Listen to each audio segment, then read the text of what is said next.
was this reshuffle particularly for education, power and health? Not education, sorry, tourism, health and power. There were multiple factors.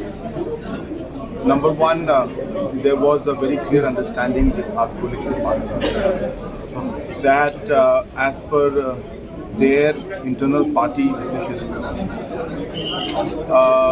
I will be willing to accept their suggestions and move forward as per the coalition partners' desires and whatever politically they want to, whatever step they want to take.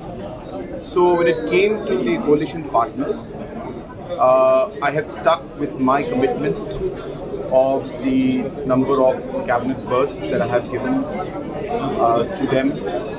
And I have to mention this here today, of course, is that in spite of the fact that today the National People's Party has a majority on its own, we have 33 MLAs.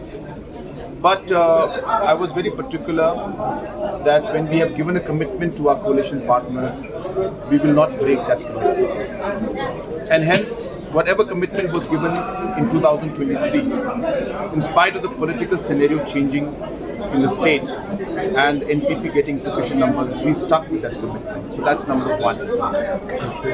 Number two, as I said, when it came to the respective ministries which were held by certain coalition partners, we have gone ahead after discussion with them, and some of them already had an understanding that they will be changing the ministers at midway. So that understanding was there in some of them. So based on that, they went ahead, and in some cases they discussed the matter within the party and came back to me. So it was based on that. When it came internally to the National People's Party, we have a large number. We have 33 MLAs, and hence for us to be able to give adequate representation to regions and areas was very important for us. Today we have from North Garovils 4 MLAs, and hence we felt it appropriate that there should be representation from North Garovils, keeping in mind the number of MLAs that are there.